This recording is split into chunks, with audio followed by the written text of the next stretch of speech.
कहता है मैं राजमहल को छूऊंगा, कोई कहता है मैं राजा के हार को छूऊंगा, कोई कहता है मैं रतन माणिक मोती सोना चांदी हीरा पन्ना पीतांबर अंबर इसको छूऊंगा।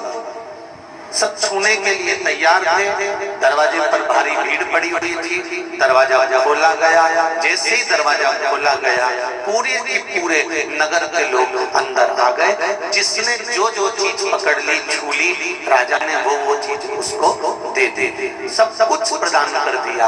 आखिरी में एक छोटी सी कन्या लड़की चलते चलते चलते चलते चलते राजा के सिंहासन पर चढ़ गई और सिंहासन पर चढ़कर उसने राजा को छू लिया। राजा कहता है बेटी इतने सारे साज पड़े हुए हैं, सोना चांदी हीरा पन्ना अंबर पीतांबर गाड़ी बंगला, तुम उसको छू लो तुम्हें मिल जाएगा। तो इतने में वो कन्या ने कहा महाराज अगर ये वस्तुओं को छूंगी तो ये कितने दिन चलने वाली है, अगर मैंने आपको छू लिया और राजा ही मेरा हो गया तो ये सारा सामान तो मेरा अपने आप हो जाएगा। इसलिए मुझे दूसरी वस्तुओं को छूने की जरूरत नहीं, इसलिए मुझे दूसरी कोई चीजों को छूना नहीं है, मुझे तो आपको छूना है। उसमें मेरी आनंद की अनुभूति हो जाए। बहुत तेरा ही दिया मैंने खाया पिया है, तेरा शुक्रिया है, तेरा मुझे भोले बाबा ने बहुत दे दिया है, तेरा शुक्रिया तेरा शुक्रिया। हमें उससे कुछ ऐसा मांग लेना है जिससे परमात्मा हमारा हो जाए और हम परमात्मा का।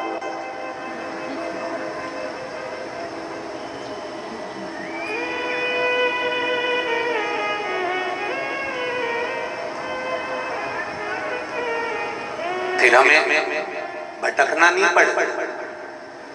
एक माता जी ने पत्र लिखा है, पन्ने देखिए कितने हैं, 1 2 और 3, और पन्ने के टॉपिक देखिए 1 2 3 4 5 6 7 8 9 10 11 12 13 14 15 16 17 18 19। ये 19 सावित्री देवी हरि बाबू संतोरे पिपरिया से कहीं बैठे हैं। हरि बाबू जी, सावित्री देवी जी कहीं बैठे हैं, हरि बाबू जी कहीं बैठे हो तो जरा हाथ हिलाइए। अच्छा वो उधर बैठे हैं क्या? हाँ एक बार अच्छे से हिला दीजिए। ठीक है। सावित्री देवी जी और हरि बाबू जी संतोरे पिपरिया से हैं। 2020 कोरोना काल से कथा सुन रहे हैं। बीते 3 वर्षों में सुखद जीवन शैली आश्चर्यचकित दृष्टि ने हमारे परिवार को समृद्धि स्वस्थता संबलता के भंडार से परिपूर्ण किया। आप दोनों ने अपना फोटो भी लगाया है। मेरे जीवन में जो 2020 से लेकर 22 तक आज कथा सुन रहा हूँ, जब तक जो मुझे भोलेनाथ ने दिया ये सारा वर्णन कर रहा हूँ।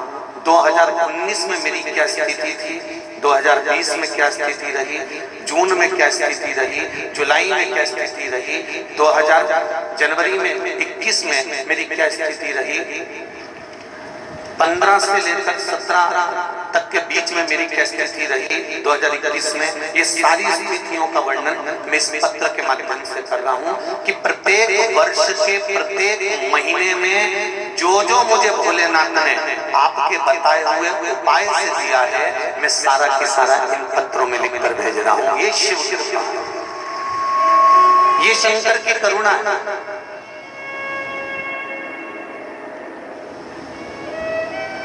ये शिव की उदारता। एक बहन ने लिखा है, देखो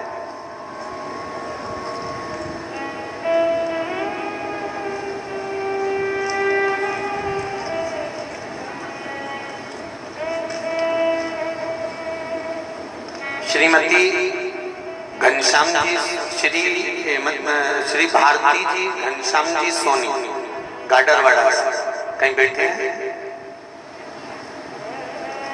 हाथ हिला दो। हर हर महादेव। इधर पीछे हैं बाबू, दोनों हाथ हिला दीजिए। हर हर महादेव। आपने पत्र में लिखा है, मैं श्रीमती भारती घनश्याम जी सोनी गाडरवाड़ा से आई हूँ। मेरे बड़े बेटे का नाम आदर्श सोनी है। वह विदेश से MBBS एवं MD की डिग्री लेकर भारत आया। यहाँ आने के बाद उसे भारत में प्रैक्टिस करने के लिए medical council of India MCI की परीक्षा देनी पड़ रही थी। 2 बार परीक्षा दी, दोनों में वो उत्तीर्ण नहीं हो पाया। फिर मैंने कुबेरेश्वर धाम जाकर रुद्राक्ष महोत्सव में आपके बताए अनुसार पशुपति व्रत का वर्णन सुना और जिसे मैंने करना प्रारंभ करा और बाबा की ऐसी कृपा हुई कि मेरा बेटा उस काउंसलिंग में पास हो गया और आज मेरा बालक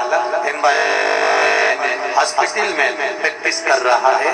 ये शिव की कृपा है। बेटो बहन, हर हर घनश्याम जी आप हैं? एक बार दोनों हाथ मिला दीजिए। हर हर महादेव। शिव कृपा किसको कहते हैं? शंकर की करुणा किसको कहते हैं? शिव की उदारता किसको कहते हैं? ऐसे ना जाने कितने कितने पत्र हैं जो आप लोगों ने दिल से लिखे हुए, हृदय से लिखे हुए।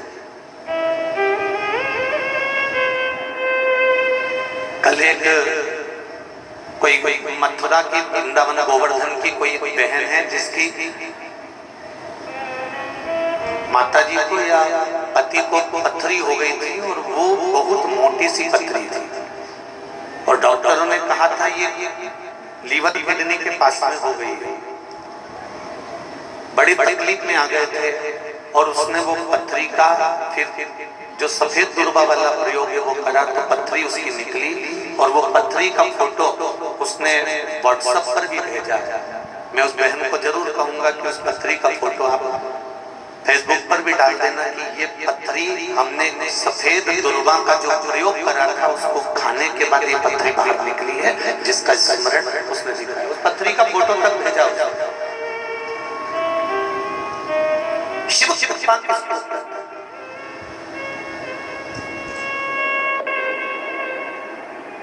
हम दुनिया की वस्तु भगवान से मांगे, हम दुनिया का सामान भगवान से मांगे, मना नहीं है। बाबा देवाधिदेव महादेव जब हमारा हो जाता है, शिव महापुराण की कथा कहती है, कथा में जहां पर शिव पुराण की कथा हो रही हो वहां पर और शंकर के मंदिर में, शिव के धाम में वो ही जाता है जिसकी तकदीर भोले बाबा बदलने वाले होते हैं, नहीं तो जाता ही नहीं। आस्था चैनल पर चैनल लगाकर कथा वो ही सुनता है शिव महापुराण की जिसकी तकदीर बाबा बदलने वाला होता है। फेसबुक यूट्यूब पर भी कथा वो ही, नहीं तो दिन भर तुम्हारे हाथ में मोबाइल रहता है, तुम दिन भर व्हाट्सएप चलाते हो, दिन भर तुम्हारे 24 घंटे तुम्हारे काम चलते रहते हैं, दिन भर तुम कुछ ना कुछ चैटिंग चलती रहती है, दिन भर कुछ ना कुछ तुम देखते रहते हो। परंतु जब 3 घंटे की कथा आती है 2 बजे से 5 बजे तक, तब तुम्हारे फेसबुक यूट्यूब पर तुम जब कथा देखना चालू करते हो, तुम्हारा मन जब कथा में पहुंचता है तो ये समझ लेना कि बाबा तुम्हारी तकदीर बदलने वाला होगा। इसलिए तुमको उस कथा चित्त तक लगा रहा, बाबा वहां तक तुम्हें लेकर जा रहा। ये शिव की उदाहरण, ये मेरे ओघर धानी की कृपा। एक तेरे ही भरोसे बाबा, तेरे ही भरोसे हवा बिच उड़ती जावांगी बाबा, डोर हथो छड़ी ना मैं कटी जावांगी। भोले मैं तेरी पतंग, ओ शंभो मैं तेरी पतंग, हवा बिच उड़ती जावांगी बाबा, डोर हथो छड़ी में कटी बाबा से निवेदन कि हमें शिव तत्व तक पहुंचना है, हमें भगवान शंकर तक पहुंचना। समस्या बहुत है, मनुष्य की देह है, मानव का शरीर है, दुख बहुत है। ऐसा संसार में कौन जन्मा जिसको दुख नहीं आया?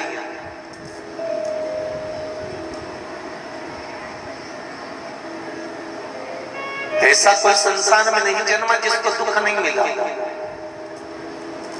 ऐसा कोई संसार में पैदा नहीं हुआ, जन्मा नहीं जिसको तकलीफ नहीं आई, जिसको जिंदगी में कष्ट नहीं मिला, जिसको जीवन में कष्ट प्राप्त नहीं हुआ। अगर जीवन के सुख के दिन देखे हैं तो दुख का दिन भी आएगा, और दुख के दिन देखे हैं तो सुख का दिन भी आएगा, ये निश्चित है। तो हमें मृत्यु लोक में अगर भगवान ने भेजा है तो हमको हमारे कर्मों का भोग भोगने के लिए भेजा है। और उस कर्म के भोग भोगते भोगते भोगते भोगते भोगते जब हम भगवान शंकर की भक्ति में डूब जाते हैं, शंकर भगवान को एक लोटा जल से समर्पित करना चालू कर देते हैं, जब हम शिव अर्चना करना चालू कर देते हैं तो हमारे जीवन की सार्थकता, हमारे आगे के दुख सारे कटना प्रारंभ हो जाते हैं और हम सुख की ओर बढ़ गए, हम आनंद की ओर बढ़ बढ़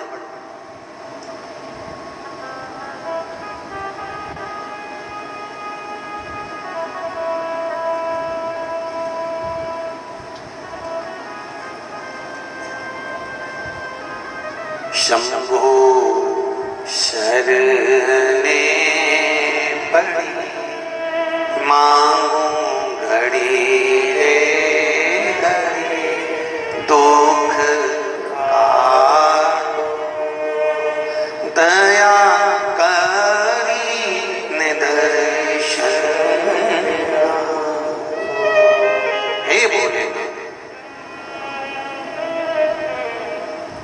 अगर तेरा दर्शन होता है, तेरी कथा सुनने को मिलती है, एक बार तेरे मंदिर की चौखट चढ़ने को मिलती है, एक बार तेरे दरवाजे पर अगर जाने का मौका मिलता है, तो ना जाने मेरे कजन कितने पाप तेरे दरवाजे की चौखट पर चढ़ने से ही कट गए होते हैं, ना जाने कितने पाप।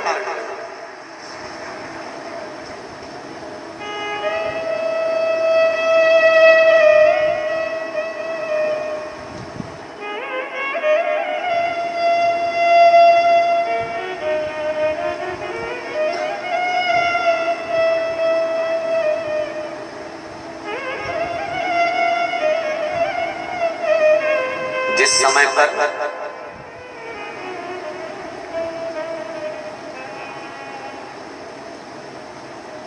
सबसे भारत की भूमि पर सबसे पहली नदी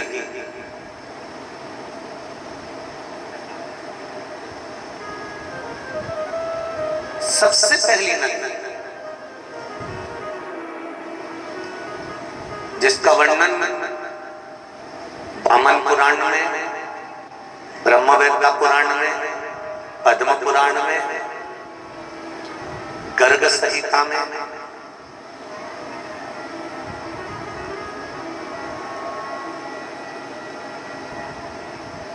हमको प्राप्त होता है। सबसे पहली नदी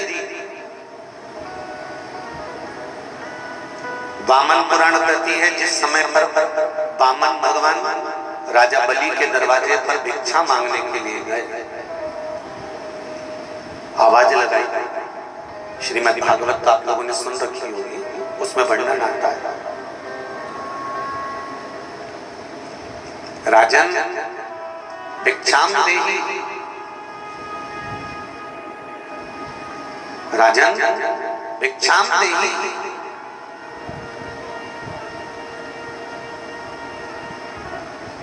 बार बार आवाज लगाई जा रही है।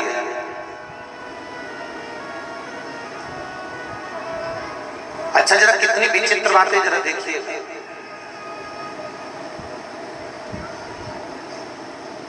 बैकुंठ नाथ, बैकुंठ अधिपति, भगवान विष्णु मेरे नारायण राजा बलि के दरवाजे पर भिक्षा मांग रहे हैं।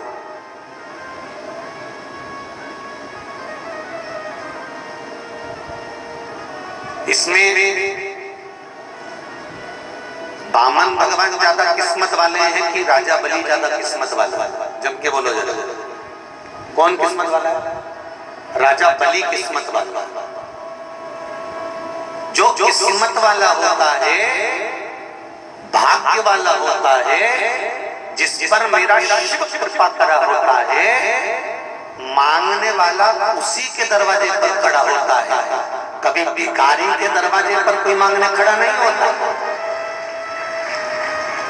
अगर तुम्हारे दरवाजे पर कोई मांगने आ रहा है, तुम्हारे दरवाजे पर कोई हाथ हिला रहा है, तुम्हारे दरवाजे पर कोई कटोरा लेकर आया है, तुम्हारे दरवाजे पर कोई भूखा आया है, तुम्हारे दरवाजे पर कोई पानी पीने आया है, तुम्हारे दरवाजे पर कोई छाया में बैठने आया है, तुम्हारे दरवाजे पर कोई कुछ कामना लेकर आया है, तो भगवान ने तुमको उस लायक बनाया है। तुम किस्मत वाले हो, तुम भाग्य वाले हो, इसलिए भगवान ने तुम्हारे दरवाजे पर किसी को मांगने भेजा है। नहीं तो कौन किसके दरवाजे पर जाता है? सब मांगने के लिए। तुम भाग्यशाली किस्मत वाले हो, इसलिए तुम्हारे दरवाजे पर कोई आया।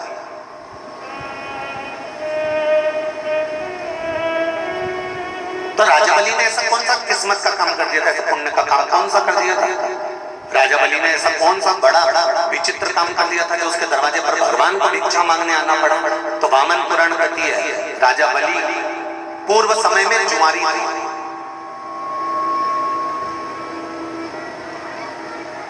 राजा बलि पूर्व समय में जुआ खेलता था। एक जुआरी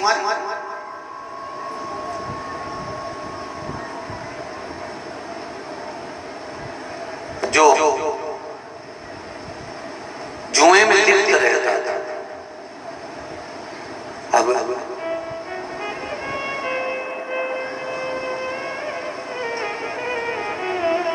वो जिंदगी में जितनी बार जुआ खेला उतनी बार हार गया।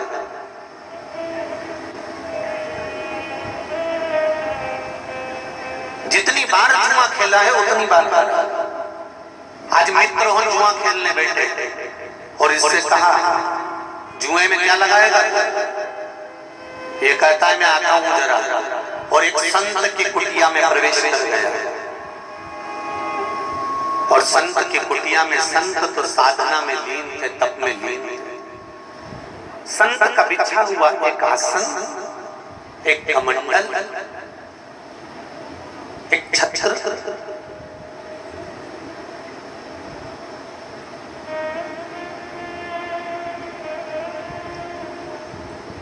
कुछ माला पड़ी उठा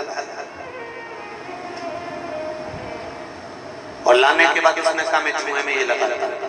अब जुआरियों को तो मालूम था कि ये हारेगा, तो जुआरियों ने क्या करा? जो चार मित्र मिलकर जुआ खेल रहे थे, उन्होंने अपनी पूरी की पूरी दौलत, पूरा की पूरा सामान आज जुए में लगा दिया।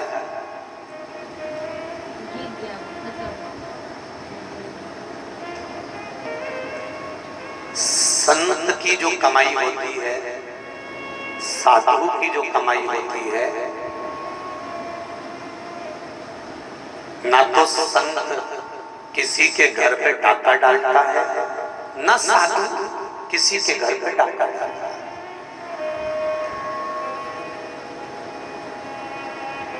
वो तो सत्संग करता है, भजन करता है, कीर्तन करता है, स्मरण करता है, मंत्र जाप करता है, नाम जाप करता है। जो उसको मिल गया, किसी ने कुछ दे दिया, उसके पास एकत्रित रहता है।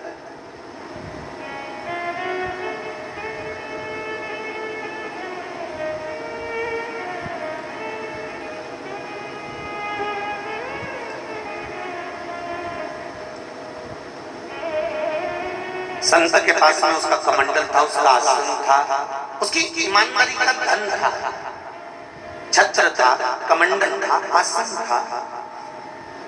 जुआरी चुपचाप से गया, संत लगे थे साधना में, ये सब सामान उठा कर ले आया और उसने जुए में लगा दिया। जुआरियों ने जुआ खेलना प्रारंभ करा, पूरी दौलत जुआरियों ने अपनी लगा दी। और आज भगवान की कृपा क्या हुई? इसने छाता लगाया, कमंडल लगाया, आसन लगाया और आज जुआरी सब जीत गया।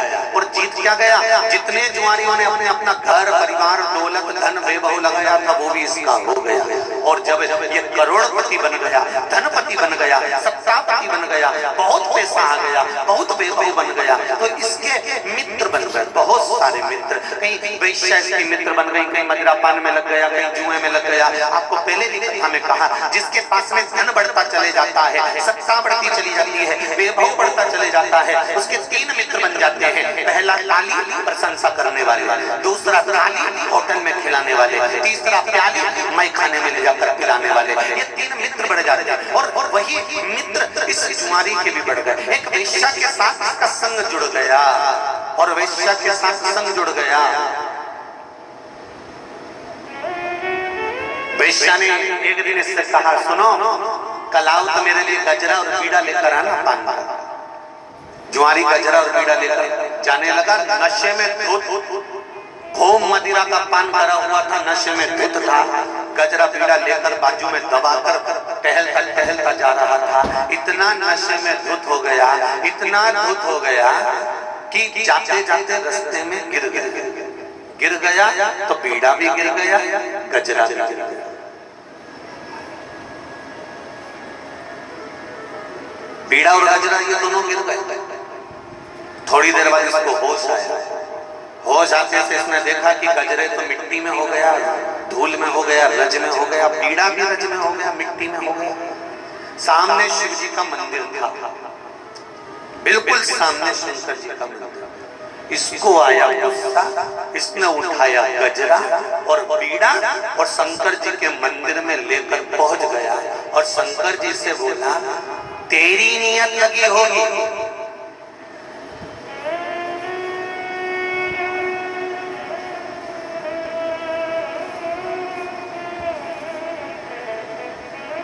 इसलिए मेरे ये बीड़ा और गजरा मिट्टी में गिर गया, ले तू खा। और शंकर जी के ऊपर उसने फेंक। अब शिव तो बोले, चले। जुआरी गया, 3 महीने के बाद इस जुआरी का एक्सीडेंट हो गया, मर गया। मरने के बाद ऊपर गया। यमराज ने पूछा चित्रगुप्त महाराज से, जरा देखो इसके पाप और पुण्य कितने हैं। चित्रगुप्त महाराज ने कहा, इसने जीवन में कोई पुण्य नहीं करा, पापी पाप करा, खूब जुआ खेला, दुनिया के काम कर दिए, संत के घर की चोरी कर लाया, सारा बेकार से बेकार काम करा, इसने कोई पुण्य का कार्य नहीं।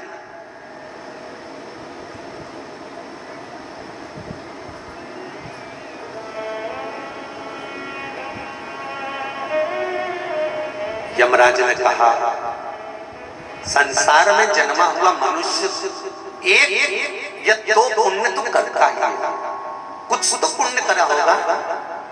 चित्रगुप्त महाराज ने कहा, इसने एक पुण्य करा। वेश्या के लिए जो गजरा और बीड़ा लेकर जा रहा था, वो गजरा और बीड़ा इसने शंकर जी के मंदिर में शिव जी के ऊपर फेंक दिया नहीं है, शंकर जी को फेंका। यमराज ने कह दिया, भले फेंका, फेंकने को तो वो नल्ली में फेंक सकता था, गटर में फेंक सकता था, पर उसने शंकर जी पे तो फेंका। इसलिए एक काम करो, जितने कदम चलकर ये शंकर जी के मंदिर में गजरा और बीड़ा फेंकने के लिए गया था, उतने कदम गिने जाए। और जितने कदम ये चलकर गया था वो कदम गिनो, और जितने कदम है उतने कदम गिनकर उतने दिन के लिए इसको ले जाकर इंद्र के सिंहासन पर बिठा, ले जाओ जरा इसको इंद्र के सिंहासन पर बिठा दो। कदम गिने, 12 कदम चलकर ये शंकर जी के मंदिर पहुंचा था। मेरी जीजियों, मेरे भाई, ध्यान लगा लेना कि कितने कदम चलकर तुम शंकर जी के दरवाजे तक जा रहे हो। तुम्हारे वो कदम की गिनती मेरे भोलेनाथ के पास मिलेगी।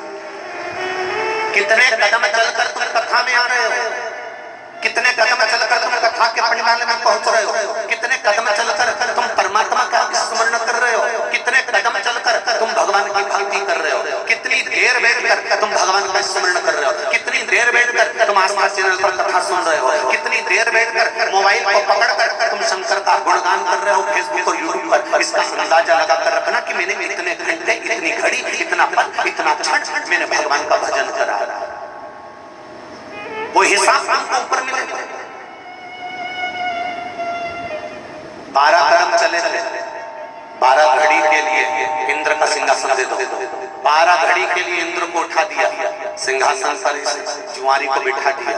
जुआरी ने मन में सोचा कि मैंने शंकर जी के मंदिर में केवल गजरा और बीड़ा फेंका था और उसका पुण्य मुझे ये मिला कि इंद्र का सिंहासन मिल गया। 12 घड़ी मिली है ना, इस 12 घड़ी में तो मैं इतना दान कर दूंगा कि छोड़ूंगा ही नहीं। और इंद्र के सिंहासन पर बैठने से ताली बजाई, अप्सरा आई दान कर दी, एरावत आया दान कर दिया, सोना चांदी हीरा पन्ना जिस सिंहासन पर बैठे थे इंद्र का वो भी दान कर दिया, जिस कपड़े को पहने थे वो भी दान कर दिया, सारी दुनिया का सामान पूरे इंद्र के पास में जितना राजसी खाट था सब दान कर दिया। और दान करने के बाद 12 घड़ी पूरी हुई, इंद्र आकर अपनी कुर्सी पर बैठने लगा। तो जैसे कुर्सी पर बैठा, बैठते से उसने ताली बजाई, ना अप्सरा आई, फिर ताली बजाई, एरावत भी नहीं आया, फिर उसने ताली बजाई, कोई सेवा करने वाला नहीं आया। इंद्र ने पूछा ये क्या हो गया? तो द्वारपालों ने कहा जो पहले इंद्र बनकर बैठा था उसने सब लुटा दिया, सब दे दिया। इंद्र को क्रोध आया, रोते रोते भगवान विष्णु के पास गए, नारायण नारायण नारायण। भगवान ने पूछा क्या हुआ? अरे ना जाने किसको, ना जाने कौन कुंवारी को सिंहासन पर बिठा दिया था, 12 घड़ी के लिए बैठा था, सब बर्बाद कर दिया, सब बर्बाद कर दिया, उसने सब लुटा दिया।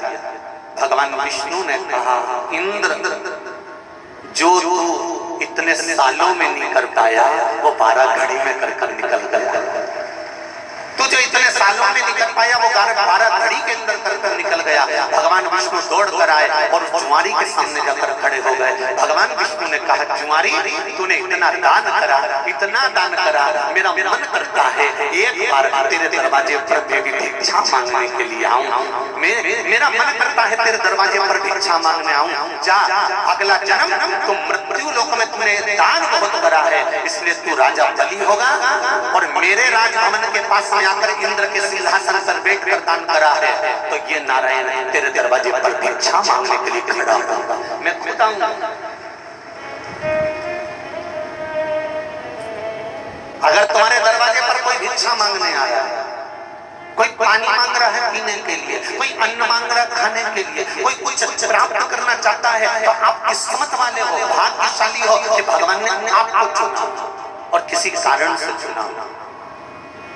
जब राजा बलि के दरवाजे पर वामन भगवान भिक्षा मांगने के लिए गए, आवाज लगाई, अलग जगाया, तब राजा बलि तुरंत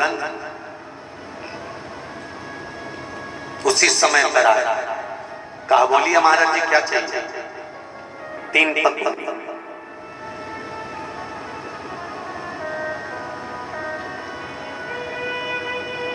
3 पग,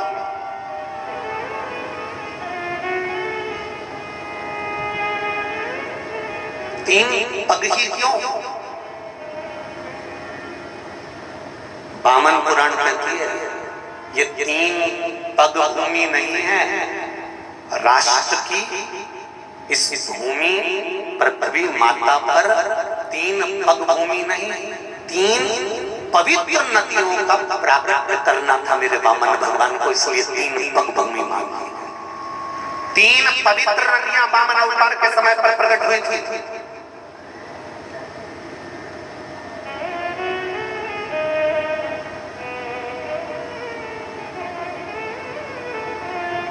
राजन भिक्षाम दे, क्या चाहिए महाराज? 3 पग भूमि। राजा बलि ने कहा 3 पग भूमि में तो तुम सही से सो नहीं सकते, बैठ नहीं सकते, 3 पग भूमि में गाय नहीं बांध सकते, 3 पग भूमि का तुम करोगे क्या? वामन भगवान ने कहा तेरा काम है देना, मेरा काम है लेना, ये नहीं सोचना कि मैं करूंगा क्या।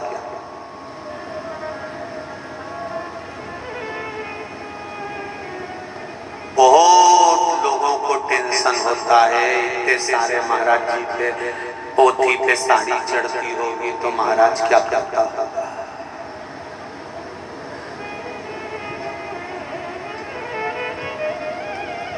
महाराज जी के पास इतने सारे शॉल आते होंगे तो महाराज जी क्या करते हो।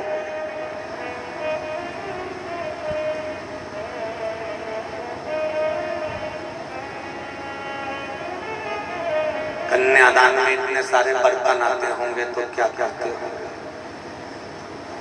सत्यनारायण भगवान की कथा पंडित जी करते हैं तो हंसी उड़ाने वाले भी उनकी हंसी उड़ाकर कह देते हैं, महाराज आज तो खूब कमा लिया। मेरा निवेदन है महाराज जी को जेब में से निकाल कर बता देना चाहिए, ये 10 रुपए गणेश जी को चढ़ाए थे, 5 रुपए तूने 16 मास्टरिका पे चढ़ाए थे, ये 10 रुपए तूने सप्तपदी पे चढ़ाए थे, और ये रहे 200 रुपए 500 रुपए जो तूने सुबह 9 बजे से पूजन कराई और दोपहर की 2 बजा दी, ये 200 और 500 रुपए लेके जा रहा हूँ, इससे ज्यादा अब क्या बताऊं तुझे, इतने क्या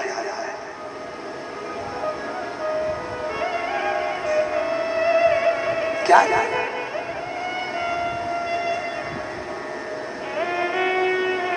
क्या करोगे 3 पग भूमि गाय उसमें बंद नहीं सकती, तुम सो नहीं सकते, बैठ नहीं सकते, 3 पग भूमि का तुम करोगे क्या। तुमने दे दिया और देने के बाद विचार मत करना कि वहां क्या होगा।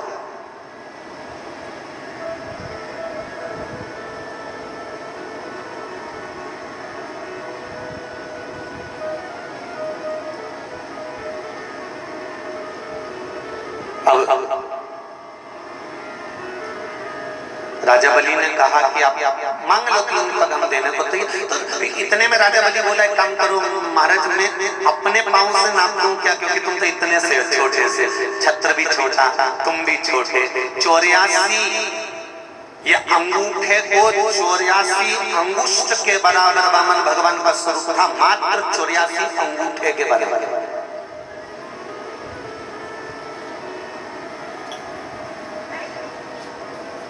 चौरासी अंगूठे को नाप लो, 84 अंगूठे के बराबर वामन भगवान बनकर आए थे।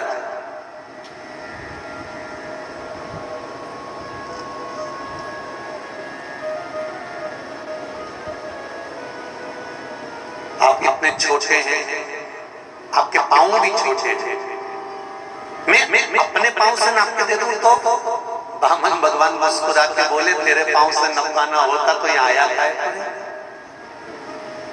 मुझे तो अपने पांव से नापना है। तो फिर वामन भगवान से कहा कि एक काम करो, तुम और भी कुछ मांग लो। इतने में वामन भगवान ने मन में सोचा कि जो मांग रहा हूं वही निकल जाए, उतना ही तो ही बहुत है। कहने वाले तो कह देते बहुत दिल से, एक बार तुम बारात लेके तो